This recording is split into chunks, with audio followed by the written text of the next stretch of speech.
ধারাবাহিকের শুরুতে দেখা যায় সার্থকী আর বৃন্দা সবার ব্যাগপত্র গুছিয়ে নিয়ে এসেছে। তখন সার্থকী সবাইকে বলে, নাও নাও সবার ব্যাগপত্রগুলো নিয়ে এই বাড়ি থেকে বেরিয়ে যাও তো। তখনই সার্থকী একলব্যর কাছে যায়, গিয়ে বলে, একলব্য, তোকে আমি বের করে দিচ্ছি না, তুই চাইলে এখানে থাকতেই পারিস, তবে আহিরিকে বিয়ে করে। তুই রাঙার সঙ্গে তো থাকতে পারবি না। তখনই সেখানে বৃন্দা আসে, এসেই বলে, হ্যাঁ একলব্য, তুমি এই বাড়িতে থাকতে পারবে, তোমাকে আমরা বের করে দেব না, কিন্তু একটা শর্ত আছে, তোমাকে ওই রাঙামতিকে ডিভোর্স দিয়ে আহিরিকে বিয়ে করতে হবে, তাহলেই তুমি এই বাড়িতে থাকতে পারবে আমাদের সঙ্গে। তখন তো এই কথাগুলো শুনে সবাই অবাক হয়ে তাকিয়ে থাকে। তখনই প্রমিতা চিৎকার করে ওঠে আর বলে, না। তখনই বৃন্দা বলে, শুনুন শুনুন, আপনার সঙ্গে আমি কোনো কথা বলতে চাইছি না, আপনারা এই বাড়ি থেকে বেরিয়ে যাবেন, আপনাদের আমি এই বাড়িতে দেখতে চাই না, আমরা এত জঞ্জাট সহ্য করতে পারবো না।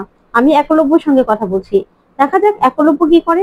একলব্যর ইচ্ছে কি? একলব্য, আমার কথায় তুমি রাজি তো? যদি রাজি হও তাহলে আমাদের সঙ্গে থাকতেই পারবে। তখন একলব্য বলে, অসম্ভব, এই বাড়ি থেকে বেরিয়ে যাব, এখনই এই বাড়ি থেকে বেরিয়ে যাব। আর শোন মেজদা, তুই কি ভেবেছিস এই বাড়ি তোরা এত সহজে ভোগ করতে পারবি? ভোগ করতে পারবি না, তোদেরকে আমি জেলের খানিটা নিয়ে ছাড়বো, দেখ না, কোর্টে আমি ঠিকই তোদেরকে নিয়ে যাব। তখন সার্থকী বলে, যা পারিস তুই কর, যা, এই বাড়ি না আমাদের হয়ে গেছে, তুই কাজ কলা করবি, কিচ্ছু করতে পারবি না, কিচ্ছু না।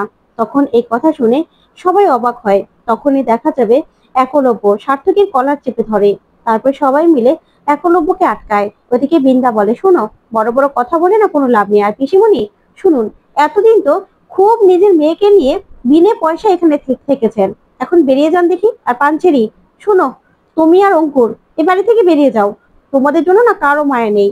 তখনই সার্থকী বলে, হ্যাঁ, তুই তোর ওই যে ক্যাটারিং এর বর, তাকে নিয়ে রাস্তায় গিয়ে ক্যাটারিং এর কাজ কর, যা, এই বাড়িতে তোদের থাকতে হবে না, এই বাড়িতে তোদের জন্য কোনো জায়গা নেই, চলে যা চলে যা, বেরিয়ে যা। ওইদিকে তখনই রাঙামতি গাড়ি থেকে খুশি হয়ে নামে আর দৌড়ে মা বলে চিৎকার করে বাড়িতে আসতেই তখন সবার ব্যাগপত্র দেখে অবাক হয় রাঙামতি। তখন রাঙামতি বলে, কি ব্যাপার, এরকম ব্যাগপত্রগুলো এখানে কেন? আর মা, কি হয়েছে রে, তোরা এরকম ভাবে সবার মন খারাপ করে দাঁড়িয়ে আছিস কেন, কি হয়েছে? তখনই বৃন্দা রাঙার দিকে এগিয়ে যায় আর গিয়ে বলে, শোনো রাঙা, জলে জলে না আমি সবাইকে বলতে পারবো না, এই যে বাড়িটা, এই বাড়িটা দেখছো, এই বাড়িটা এখন আমাদের নামে, তাই এই বাড়িতে আর কেউ থাকতে পারবে না, সবাই বাড়ি থেকে বেরিয়ে যাবে, আমি সভ্য আর ময়না আর সার্থকী ছাড়া সবাই বাড়ি থেকে বেরিয়ে যাবে। তখন তো রাঙা এই কথা শুনে অবাক হয় আর বলে, কি বলছিস তুই বড় বৌদি? তখন সার্থকী বলে, হ্যাঁ, ওই যে নবারণ বসুকে দেখছিস, ওই নবারণ বসু আমার আর বৌদির নামে এই বাড়িটা লিখে দিয়েছে, বুঝতে পেরেছিস? এই বাড়ির এখন মালিক হলাম আমরা, আমরা দুজন, তোদের না আর কোনো জায়গা নেই বাড়ি থেকে। তখনই বৃন্দা বলে, হ্যাঁ, আর কারো জায়গা থাকলেও তোর তো এই বাড়িতে কোনো জায়গা নেই, এই বাড়ি থেকে তুই বেরিয়ে যা, জাস্ট বেরিয়ে যা, এই বাড়িতে তোদেরকে আর আমি থাকতে দেবো না, আর এই বাড়িতে কেউ থাকতে পারবে না, বুঝতে পেরেছিস? কেউ না। তখনই রাঙা এই কথাগুলো শুনে অবাক হয় আর বলে, তোদের বড়বাবু বাড়ি লিখে দিয়েছে? কবে? কবে লিখে দিল? কই জানি না তো। ও, তার মানে তোরা ষড়যন্ত্র করে এই বাড়িটা লিখে নিয়েছিস, আর ষড়যন্ত্র করেছিস বলেই দুজন একসঙ্গে বেরিয়ে যেতিস, তাই তো? তোরা দুজন হাত মিলিয়েছিস একসঙ্গে। তখন সার্থকী বলে, শোন রাঙা, এত কথা বলার না সময় নেই, বেরিয়ে যা। তখনই সার্থকী এগিয়ে আসে, এগিয়ে এসে বলে, তোমরা সবাই বাড়ি থেকে বেরিয়ে যাও। তখন সার্থকী বলে, শোন রাঙা, একদম একদম চালাকি করার চেষ্টা করবি না, আমি জানি তুই এমনিতে বসে থাকা মেয়ে নয়, কিন্তু তোকে তো এই বাড়িতে কোনো জায়গা দেবো না, জঙ্গলের মেয়ে তো, যা, চলে যা, এই বাড়ি থেকে বেরিয়ে যা, সবাইকে নিয়ে এই বাড়ি থেকে বেরিয়ে যা, এই বাড়িতে তোদের জায়গা নেই। তখন প্রমিতা বলে, যাবো তো, এই বাড়ি থেকে যাওয়ার আগে বাড়ির উঠোনে একটা শ্রাদ্ধ করে যাব। তখন তো সার্থকী তাকিয়ে থাকে। তখন বৃন্দা বলে, কার মা? আমার। তখন প্রমিতা বলে, তোমার? তুমি আমার কে হও? তুমি তো আমার কেউ হও না, তোমার শ্রাদ্ধ করব এত পুণ্যি তুমি করলে তো, তোমার শ্রাদ্ধ আমি কোনোদিনও করব না, তবে আমার মেজো ছেলে, তার শ্রাদ্ধ আমি এই বাড়িতে করে রেখে তারপরে যাব। তখন ময়না বলে, মা। তখন প্রমিতা বলে, হ্যাঁ, যেই ছেলে কিনা আমরা জীবিত থাকতে আমাদেরকে বাড়ি থেকে এভাবে বের করে দিতে পারে, সেই ছেলেকে আমি জন্ম দিয়েছিলাম, সেই অপরাধে আমি নিজে জীবিত থাকতে আমার ছেলের শ্রাদ্ধ করে এই বাড়ি থেকে আমি বেরিয়ে যাব। তখনই সার্থকী বলে, তোমার এত বড় সাহস, তুমি আমার বাড়ির উঠোনে আমার শ্রাদ্ধ করবে? এত বড় সাহস তোমাকে কে দিয়েছে? তখন এই বলেই প্রমিতার সামনে আসলে প্রমিতা ঠাসিয়ে একটা চড় দেয় সার্থকীকে, যা দেখে চমকে যায় সবাই। তখন রাঙা কাঁদতে থাকে আর মনে মনে বলে, এসব কি হয়ে গেল, কি হয়ে গেল এসব। ওইদিকে প্রমিতা বলে, একদম চুপ, অপদার্থ ছেলে, তোর এত বড় সাহস, তুই আমার সামনে দাঁড়িয়ে আবার কথা বলছিস। তোর মতো ছেলে আমি যে পেটে ধরেছিলাম সেটাই আমার এখন কষ্ট হচ্ছে। তখন নবারুণ বলে, ছেড়ে দাও প্রমিতা, ছেড়ে দাও, আমরা সবসময় একসঙ্গে থাকতে চেয়েছিলাম, একসঙ্গে থাকার স্বপ্ন দেখেছিলাম, এই স্বপ্নটা আজকে দেখলে তো কি করলো ওরা। তখনই রাঙা মনে মনে বলে, এই সব কিছু এই বড় বৌদি আর মেজদাদা বাবু মিলে করেছে। দেখ না, তোদেরকে এই বাড়িতে থেকে আমি শাস্তি দেব। তখন দেখা যাবে রাঙা প্ল্যান করে সার্থকীর এসে পা চেপে ধরে আর বলে, মেজদাদা বাবু আমরা কোথায় যাব বলতো। তারপরে সার্থকী সরিয়ে দিলে রাঙা বিন্দার এসে পা ধরে আর বলে, বড় বৌদি এই যে বয়স্ক মানুষগুলোকে নিয়ে আমি কোথায় যাব বলতো।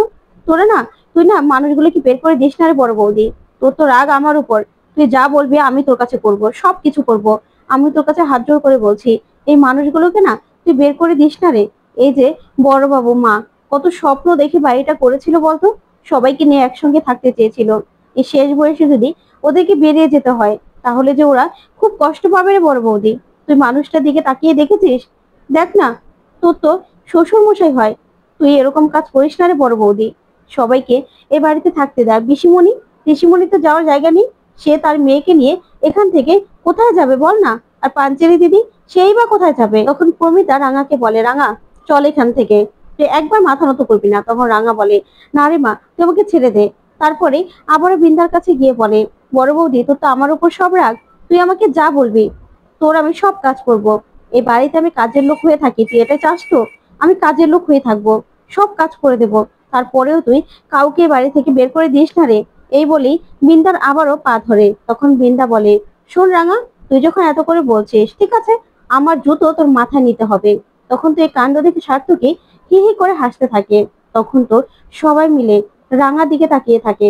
তখনই প্রমিতা বলে, না রাঙা না, তুই এরকম কাজ কোনোদিনও করবি না, কোনোদিনও না। ওইদিকে আহিরি, আহিরিও অবাক হয়ে তাকিয়ে থাকে বিন্দার কথা শুনে। তখন বিন্দা বলে, কিরে নে, এই যে জুতো খুলে দিলাম, এবার জুতো মাথায় নে। তখন প্রমিতা রাঙার হাতটা আটকায় আর বলে, রাঙা না, একদম এই কাজ করবি না।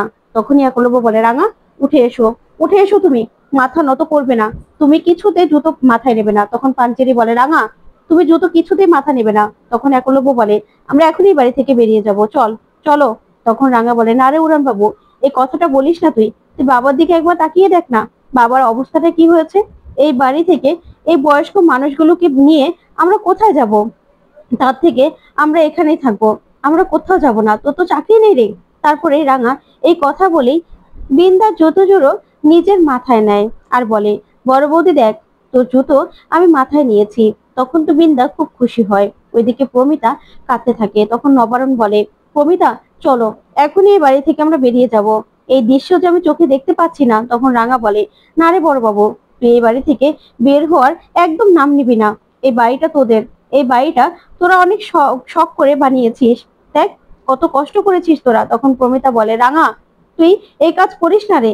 তখনই দেখা যাবে বিন্দা ধনুকটা হাতে নিয়ে নেয় আর বলে, এটাই তো তোর স্বপ্ন তাই না, তুই আজকে এই ধনুক, এই ধনুক স্পর্শ করে বলবি যে এই ধনুক নিয়ে তুই কোনোদিন আর কাউকে ভয় দেখাবি না, বল, এটা ধরে তুই আজকে কথা দিবি। তারপরে দেখা যাবে বিন্দা সেই ধনুকটার মধ্যে কেরোসিন ঢেলে তারপরে আগুন লাগিয়ে দেয়। তারপরে বলে, নে এবার তুই ফুটপাতে গিয়ে নিজের তীরন্দাজি প্র্যাকটিস করবি। তখন তো রাঙা তাকিয়ে থাকে ওর ধনুকের দিকে। তখন বিন্দা খুব খুশি হয়ে যায়। এদিকে রাঙা মনে মনে বলে, আজকে বড় বৌদি যেভাবে তুই আমার স্বপ্নটা জ্বালিয়ে দিলি না, সেইভাবে ঠিক সেইভাবেই তোকে আমি একদিন উচিত শিক্ষা দেব। তখন রাঙা তাকিয়ে থাকে আর বলে, বড় বৌদি তুই এটা কি করলি, কি করলি তুই এটা। তখনই রাঙার দিকে তাকায় বিন্দা। তারপর বিন্দার কথা মতো রাঙা জুতো জোড়া মাথায় নিয়ে সারা সব জায়গায় হাঁটতে থাকে। তারপরে বিন্দা বলে, হয়েছে হয়েছে, তোকে আর হাঁটতে হবে না। তারপরেই কাঁদতে থাকে প্রমিতা। ওইদিকে সার্থকী বলে, খুব ভালো এন্টারটেনমেন্ট হলো, যা ভালো লাগলো না বড় বৌদি, একদম ঠিক হয়েছে, কিন্তু তুমি আবার এই রাঙাকে এই বাড়িতে থাকার পারমিশন দিও না। এই রাঙাকে আমি চিনি, এই রাঙা কিন্তু থেমে থাকবে না, ওকে আমি জানি, ও ঠিক কিছু না কিছু করার চেষ্টা করবে আর জঞ্জাল বাড়াবে, তারপরে কিন্তু আমরা ঝামেলা করবো। তখন বিন্দা বলে, থাক না, দেখছো না কান্নাকাটি করছে, আর তাছাড়া তোমারই তো বাবা মা, আর ওরাই বা কি করবে, বাড়িটা তো আমাদের নামে, ওরা না কিচ্ছু করতে পারবে না, থাকুক না থাকুক, কিন্তু আমাদের পায়ের নিচে ওদের থাকতে হবে, এই বাড়ির মালকিন হলাম আমরা, বুঝতে পেরেছো? তাই আমরা যা বলবো এদের তো তাই শুনতে হবে, তাই না? শত হলেও তোমার বাবা মা, তাই কষ্ট হচ্ছে। থাকুক থাকুক, সমস্যা নেই। তারপরে সার্থকী বলে, ঠিক আছে, তুমি যা মনে করো। তখন বিন্দা বলে, কিরে ময়না, তোর এখনো কষ্ট হচ্ছে নাকি? তুই বুঝে উঠতে পারিস নি কিছু, না তাই না? আরে এই বাড়িটার মালিক তো তুই আর আমি। আমরা এই বাড়ির মালকিন। তার মানে আমরা যা বলবো তাই হবে। চল চল, উপরে চল। তারপরে বিন্দা সভ্যর কাছে আসে, আর সেই বলে, শোনো সভ্য, এ বাড়ি থেকে একা বেরিয়ে গিয়ে কি করবে বলো তো? কি খাবে? কিছু তো খেতে পারবে না। তারপরে হাঁটি হাঁটি পা পা করে আবার আমার কাছে আসতে হবে।